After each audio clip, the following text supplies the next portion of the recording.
बच्चों, आज हम डिस्कस करेंगे input tax credit. Input tax credit क्यों डिस्कस करेंगे उसका आपको चैप्टर चलते चलते मालूम हो जाएगा कि इसका क्या इम्पोर्टेंस है, जीएसटी में इसको क्यों पढ़ा जाता है, क्या है इनपुट टैक्स क्रेडिट, वो सब यहाँ पे पता चल जाएगा। तो पहले तो सेक्शन 16 की बात करते हैं। तो उसमें सब सेक्शन 1 क्या कहता है, एवरी रजिस्टर्ड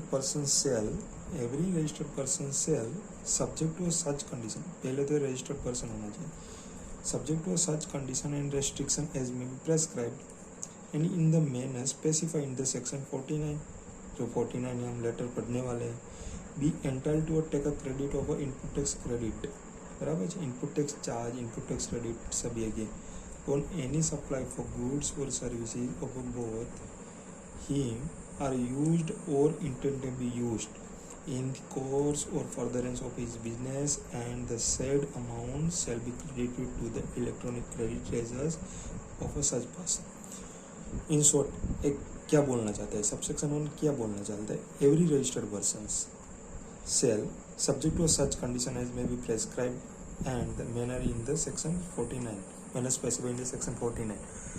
बराबर है, उसकी कंडीशन और उसके साथ यहाँ पे सेक्शन 16 सबसेक्शन 1 ये बोल रहा है कि हम जो भी इनपुट टैक्स पेड किया है, कि जो हमारा इनपुट है उस पर हमने जो भी टैक्स पेड किया है उसको हम इनपुट टैक्स क्रेडिट बोलेंगे। यहाँ पे इनपुट टैक्स क्रेडिट पे किया है तो कोई भी रजिस्टर्ड पर्सन है वो क्लेम कर सकता है। बट कभी कि जो भी वो इनपुट मंगाया है, जो भी हमारा इनपुट आया, इनपुट सर्विस हमने ली है, बराबर है, जो भी कैपिटल गुड्स हमने लिया है वो हम यूज़ करेंगे कहाँ पे, ओनली द कोर्स और फर्दरेंस ऑफ द बिजनेस, कि हमारा बिजनेस पर्पज़ के लिए हम जो भी गुड्स, जो भी इनपुट, जो भी कैपिटल गुड्स, जो भी इनपुट्स और जो भी इनपुट सर्विस हम लेंगे उस पर हमको क्या करना पड़ेगा, टैक्स पे करना। और टैक्स पे किया है बिजनेस के लिए तो हम उसको यहाँ पे एलिजिबल कर देंगे और वो आईटी से हम क्लेम कर सकते हैं। वो सब इतना बोला, इसका कोई महत्व नहीं है, लेकिन सब ये कि इनपुट टैक्स क्रेडिट हम यहाँ पे क्लेम कर सकते हैं जो भी इनपुट सर्विस हो और गुड्स बिजनेस में यूज़ होने वाले। तो यहाँ पे सब वही बोल रहे हैं। तो एक दूसरा क्या बोल, notwithstanding anything content in this section, no registered person shall be entitled to a credit of any input tax in the respect of any supply for goods और सर्विस और बोथ टू हिम अनलेस। पहले तो क्या बोला कि हम किसी भी सेक्शन में कुछ भी, लेकिन हम क्रेडिट क्लेम नहीं कर सकते हैं, बराबर है।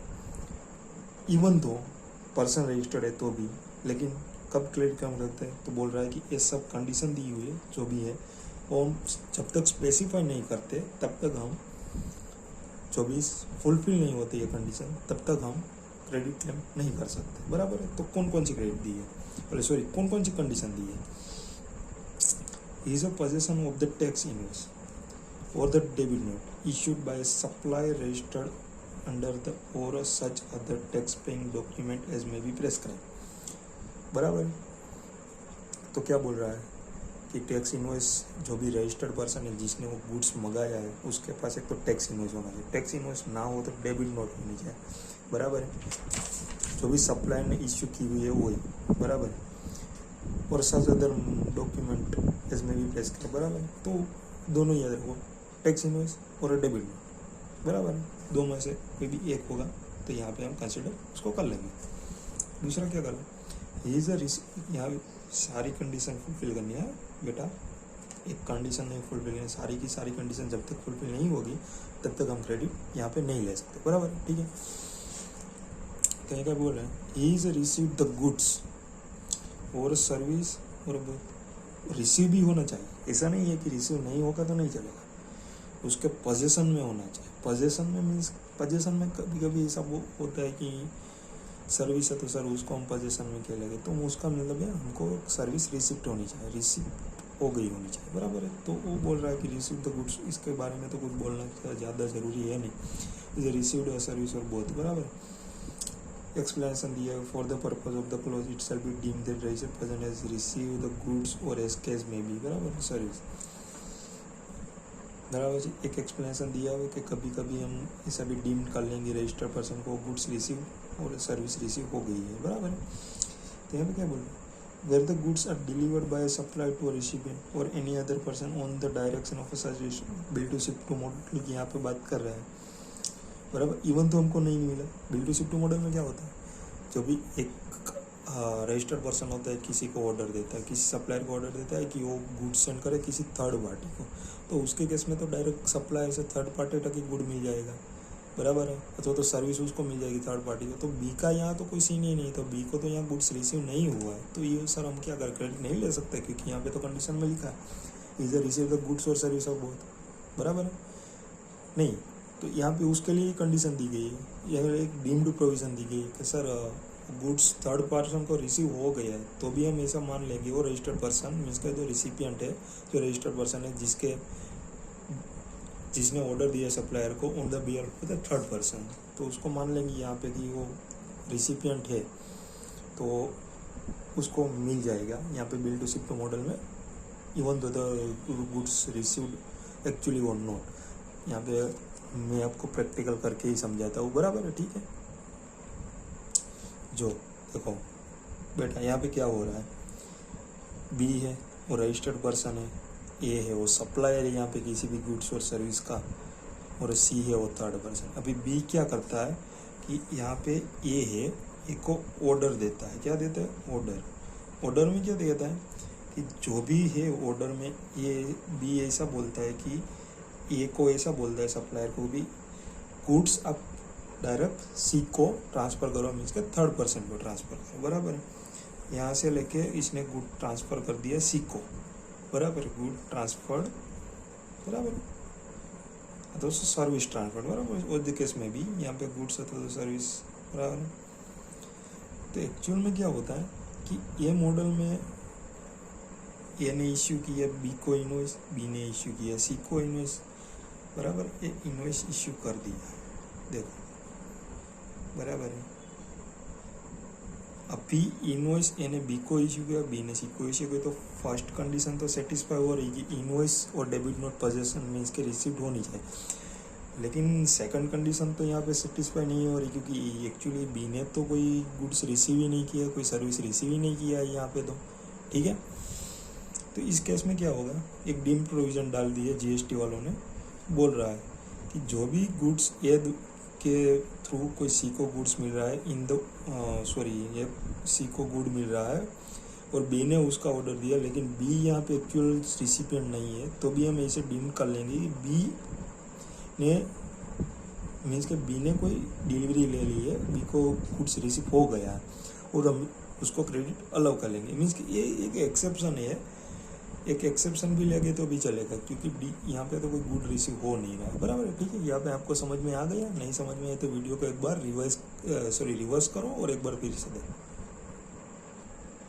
अभी हम आगे बढ़ते हैं और दूसरा एक एक्सेप्शन बोलो तो एक्सेप्शन दिया गया है, मुझे तो ऐसा ही लगता है एक्सेप्शन में आना चाहिए, एक्सप्लेनेशन की कोई ज़रूरत नहीं। Where the service are provided by the supply to any person on the direction on an account of the such registered person, यहाँ पे सेम ही बोला है, बराबर है, कि third bill to ship to model, दोनों केस में bill to ship to model यहाँ पे सेम ही है, बराबर है।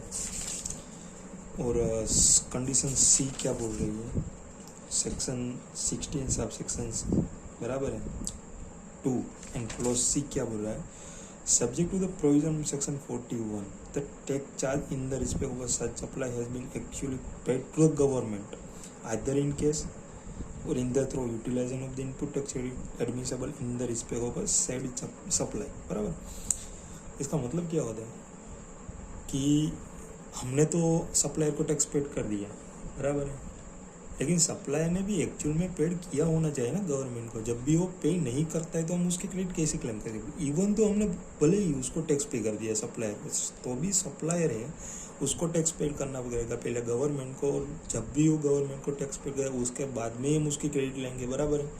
पहले थोड़ा होता था कि चलो ठीक है हम GSTR 2A 2B में मैच नहीं करते थे, उसको भी पूरी क्रेडिट ले लेते थे, लेकिन अभी नहीं है। ज़्यादातर हम जो भी है इन्वेस्ट एलिजिबल क्रेडिट के 5% ही ज़्यादा हम क्रेडिट ले सकते, उसका कोई मैटर नहीं है, क्योंकि अभी वो मैं सिखाऊंगा आपको लेटर में। पहले तो यहाँ पे देख लो, समझ में आ गया क्या बोल रहा है, बराबर है। और he has a furnish the return under section 13, में रिटर्न फर्निश करना पड़ता है, रिटर्न की डेट क्या होनी है पता है ना, कि 20th ऑफ द 16 मंथ, बराबर है। यहाँ पे provide that the where goods against an invoice are received in the lots on instalment registered person shall be entitled to take credit upon the receivable last of the instalment, last lot. ठीक है, कोई बात नहीं। जब भी हमारा last lot receive हो गया अथवा तो कोई हमारा लास्ट इंस्टॉलमेंट रिसीव होगा, क्योंकि कभी कभी ऐसा होता है गुड्स कंटिन्यू बेसिस पे डिलीवर करना होता है। अभी लाइक एक महीने में इतनी क्वांटिटी की, दूसरे महीने में इतनी क्वांटिटी, और इसका इनवॉइस एक ही साथ बनते हैं। तो यह उसका इनवॉइस जब एक ही साथ बनता है और इनवॉइस जब भी एक ही साथ मीन्स के जो भी इंस्टॉलमेंट में गुड्स आया है, जो भी लॉट्स में गुड्स आया है, तो उसका क्या है, एक सप्लायर है कि इनवॉइस इशू करने वाला है, तो उसकी क्रेडिट हम कब लेंगे? उसकी क्रेडिट हम तब भी लेंगे जब भी हमारा लास्ट इंस्टॉलमेंट और लास्ट लॉट्स रिसीव होगा, तभी उसके हम क्रेडिट ले सकते हैं। यहाँ पे यही बोला गया है, बराबर। Provided further that where a recipient fail to pay the supply of goods और सर्विस और बोथ, बराबर, other than the supply on which the tax is payable on the reverse charge, बराबर, other than the supply on the tax is payable on the reverse charge basis, बराबर। क्या बोल रहा है? The amount towards the value of a supply along with the tax payable thereon within a period of 180 days, 180 days, बराबर, from the date of the issue of invoice by the supplier, and the amount equal to input tax credit available by the recipient shall be added to his output tax liability along with the interest thereon in a such manner as may be prescribed। क्या बोल रहा है sir? कुछ समझ में नहीं आ रहा है? तो ये बोल रहा है कि एक रिसिपिएंट है, बराबर है, सभी कंडीशन फुलफिल हो रहे हैं, सभी कंडीशन फुलफिल हो रहे हैं, बराबर। लेकिन क्या है कि एक रिसिपिएंट है गुड्स के, तो सप्लायर है, तो सप्लायर को कोई वैल्यू है पे करने के लिए, 1000 रुपीज़ पे करना है, उस पे पर 100 रुपीज़ का GST पे करना, तो टोटल 1100 रुपीज़ का जो भी पेमेंट है उसने 180 डेज में किए ही नहीं। कहाँ से लेना है 180 डेज? तो from the date of the issue of invoice, उसके किया ही नहीं है उसने, टैक्स के और अमाउंट ऑफ द गुड्स पे किया ही नहीं।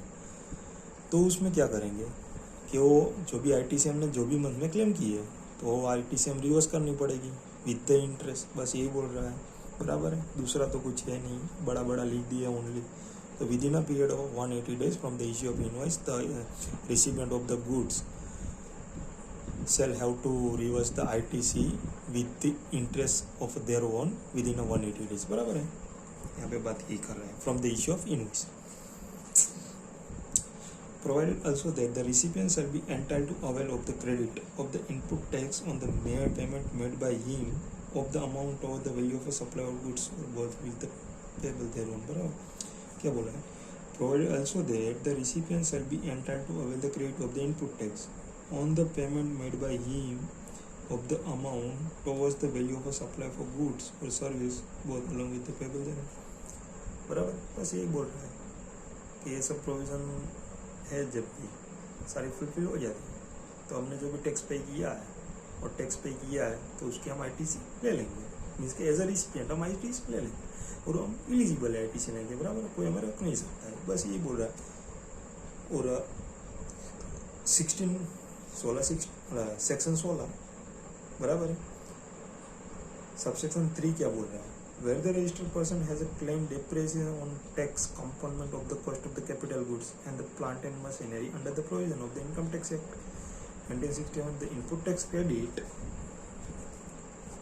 on the said tax component shall not be allowed। बस यही बोल रहा है कि भाई हमने कोई कैपिटल गुड्स खरीदा, प्लांट एंड मशीनरी खरीदी, बराबर, तो कैपिटल गुड्स है तो प्लांट एंड मशीनरी जो भी खरीदे, हम उसकी जो भी ITC हमने मीन्स के उसके हमने उस पर हमने जो भी टैक्स पेड किया सप्लायर को, टैक्स पेड जब भी पे हमने किया है तो उस पर हमने ITC का भी क्लेम कर सकते हैं कि हम इनकम टैक्स एक्ट के तहत हम कोई डेप्रेशन क्लेम नहीं कर रहा है तो ही हम यहाँ पे ITC क्लेम कर सकते हैं, अदरवाइज हम यहाँ पे टैक्स ITC क्लेम नहीं कर सकते हैं, बराबर है। मैं एग्जाम्पल के तरह आपको समझाता हूँ क्या हो रहा है।